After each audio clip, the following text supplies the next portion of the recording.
Elizabeth, the meal's ready. Thank you so much. I can't wait to dig in. And I heard you've made my favorite cheesecake today. Yes, it's all ready for you. Please help yourself. Thank you again for everything. My name is Elizabeth. I'm 30 years old and have been happily married to my husband Tom for 5 years. We get along well and enjoy each other's company, though we do it in our own unique way. One area where I'm particularly grateful is my relationship with my mother-in-law, Anna. While many people struggle with their in-laws, Anna and I have a good relationship. She lives alone now, as my father-in-law Simon passed away 3 years ago due to an illness. When Simon passed, Tom wanted to move in with Anna, but I felt that would put unnecessary strain on our relationship. Although I liked Anna, I knew that living together could be challenging for both of us. After discussing it with Tom, we decided it would be better to buy a house nearby instead. Tom agreed, and now we make it a point to visit Anna every weekend. She always greets us with a warm smile, and it seems to brighten her day. While our married life is generally smooth, there's one issue that concerns me: Tom's income. Both of us work full-time, but my salary is nearly double his. I work in it and recently received a promotion, which increased my salary even further. I feel that my pay is quite competitive compared to my colleagues.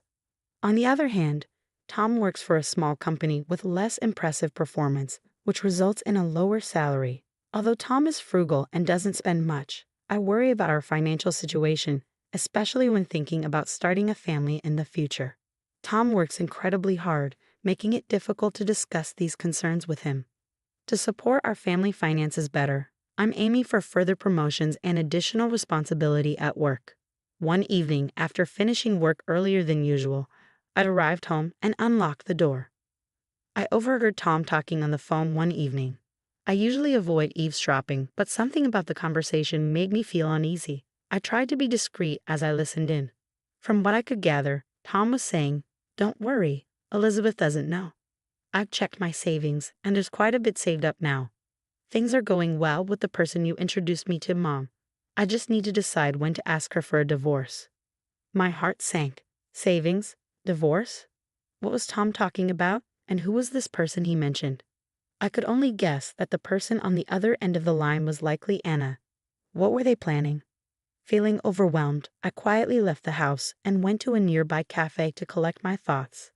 The idea that Tom was contemplating a divorce was shocking. Was this person someone else he was involved with? And what did he mean about savings? Tom's income was modest.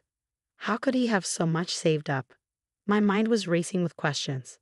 I ordered a coffee, hoping it would help me clear my thoughts. I took out a pen and paper to organize everything I'd heard and the possible scenarios. Gradually, a troubling hypothesis formed. Maybe Tom and Anna were plotting together to divorce me. They seemed to be stashing money away as hidden assets for Tom's new mistress. This was only a hunch, so I decided to hire a detective agency to investigate and confirm whether Tom was truly cheating on me. When I returned home from the cafe, Tom greeted me with his usual innocent smile, saying, "Welcome home." Despite his sometimes unreliable nature, I had always believed Tom to be a man of integrity. Discovering this hidden side of him was a shocking reminder of how deceptive appearances can be. A few weeks later, I received the investigation results from the detective agency. The evidence was overwhelming. Numerous photos showed Tom and his mistress entering a hotel together. It was clear that Tom was indeed unfaithful. I also uncovered the hidden savings Tom had been keeping from me. Finding proof was challenging. Tom's pay slips showed only a modest income, making it puzzling where he could have amassed such savings. Then a thought crossed my mind. I began to wonder if Tom had been showing me fake pay slips all along. Could he be forging them to deceive me? But then, I thought, Tom isn't exactly the type to handle something as complex as forging documents. If anyone were behind this, it would have to be Anna. I needed to find concrete evidence, no matter what it took. As usual, Tom and I visited Anna over the weekend. However, her behavior was unusually off. "Elizabeth, would you cook for us today?" Anna asked, her tone markedly different from before. "You know, I always cook for you. I think you should try cooking on your own more often." Surprised by her sudden change in attitude, I agreed. Until now, Anna had always insisted on cooking herself, so it felt odd to be asked to do it. I prepared several dishes using ingredients from Anna's kitchen, but when I served them, Anna refused to eat any of it. Anna, aren't you going to try the food? I asked. To my shock, Anna tossed the dishes into the trash and said, I can't eat this horrible food. She then pulled out some cup noodles and began preparing them. This is much better. I glanced at Tom, but he seemed to be deliberately ignoring the scene. So that's what it was all about. Tom and Anna were colluding to harass me and force me to ask for a divorce. Anna's bullying escalated as she tried to make my life increasingly difficult. She assigned me nearly all the housework. Cleaning the bathtub, scrubbing the toilet, tidying the storage room, and handling the laundry, while she lounged on the couch, watching TV. Whenever I tried to take a break, she would scold me harshly. Despite their efforts to push me towards divorce, I remained unfazed. In fact, Anna's attempts almost made me laugh. Anna's tactics became more extreme. One day, while I was cleaning the living room, she deliberately dropped a stack of dishes, shattering them on the floor. With a smirk, she said, Oh, I'm so sorry, Elizabeth. Could you clean this up too? She probably thought she had finally pushed me to the edge, but I was actually impressed by her dedication to creating such chaos just to get under my skin. Anna, are you hurt? I asked, grabbing a brush to clean up the mess. Her irritation was palpable, and it was clear she was frustrated that her attempts to upset me had failed once again. Her frustration boiled over, and her remarks became increasingly petty. You're so annoying, she complained. You're always moving too efficiently. You should try to be more useless. Why are you so obedient? Despite her continued efforts, I remained calm and focused, determined not to let her actions disrupt my peace of mind. I struggled to hold back my laughter, finding the situation almost amusing. However, Anna finally crossed a line that couldn't be ignored. One evening, as I was washing the dishes after dinner at Anna's house, she approached me and said, You're using too much water, before slapping me on the cheek. Without thinking, I retaliated by slapping her back with my soapy hand. The impact made Anna fall to the ground. Tom rushed over, shouting, What are you doing? I chose to ignore him and left Anna's house. When I got home, Tom confronted me, visibly furious. Hey, what were you thinking hitting my mom? She was the one who hit me first, I replied, trying to stay calm. Yeah, but you must have done something to provoke her. No, I said firmly. Anna just lost her temper on her own. I can't stay married to someone who's violent towards my mother. Oh, so you want a divorce? Yes, that's exactly what I want. Fine, Tom said, his tone cold. Let's get a divorce. I said this and pulled out the divorce papers from the drawer. What? You already have the divorce papers ready? Tom asked, surprised. I anticipated this was coming, I replied. But if we're discussing a divorce, I think Anna should be here too. What? Why? Tom protested. Mom has nothing to do with this. The reason for the divorce is that I hit Anna, right? I said. If we're going through with this, we should inform her properly. Reluctantly, Tom agreed and called Anna over.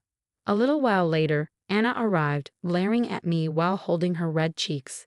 Ignoring her look, I continued. So, you really want a divorce? Yes, I'm fine with that, Tom said, as he filled out his portion of the paperwork. He and Anna exchanged satisfied glances. Well, I guess that's settled then, Tom said with a grin. Not so fast, I interjected. We still need to discuss alimony and property division. Tom and Anna stared at me blankly. Alimony? For what? Tom asked, bewildered. For this, I said, placing the photos of Tom's affair, taken with the divorce papers, on the table. Tom and Anna's faces turned ashen. You're having an affair, aren't you? I pressed. No, it's not like that, Tom stammered. There's no denying it, I said firmly. The evidence of you entering a hotel room with your mistress speaks for itself. I'm confident I can claim alimony for this, I said, determined. No way, Tom retorted. And I know you've been secretly saving money, I added. Tom and Anna's eyes widened in surprise. You really thought you could get away with forging your pay slips? I pressed. What are you talking about? Tom asked, feigning ignorance. You're not capable of such deceit on your own. Anna, you were involved in this, weren't you? What? I would never do such a thing, Anna stammered. Well, if you want to be honest, that's fine, I said. But if you don't confess the truth now, I will sue you for fraud. Anna's anxiety was palpable, and she started sweating nervously. Don't accuse people without proof, she said, trying to stay composed. I'll get proof, I assured her. There are many ways to obtain it. I can request proof of income through the court, and my lawyer will get access to your withholding tax slips. That will confirm everything. Tom's face grew even paler. Finally, I delivered the clincher. If you continue to hide this, I'll sue you for all the damages. You'll end up paying more than your share of the property. Is that acceptable to you? Under the pressure, Tom confessed. He admitted that Anna had helped him falsify his pay slips and that he had been saving money in a personal account. When I asked why he had done this, his response was shocking. Tom revealed that he had always felt inferior because of my higher income. He had discussed this with Anna, who had advised him to divorce me because of it. Anna had suggested that Tom should let me cover more of his living expenses while he secretly saved money on the side. The plan was for Tom to accumulate enough savings to eventually divorce me. It seemed Anna had harbored a grudge because I had refused to live with her, and she was determined to bring me down with this scheme. Realizing their deception, I decided there was no reason to show them any kindness. I promptly hired a lawyer and demanded alimony from both Tom and his mistress. I also insisted on disclosing Tom's hidden savings and required a substantial portion of it. Tom agreed to pay me half the value of our house in exchange for my departure. Eventually, Tom depleted his savings, and his mistress, upset about the unexpected alimony payments, abandoned him. As a result of Anna's advice, the mother-son relationship between Tom and Anna deteriorated, and Tom stopped visiting Anna altogether.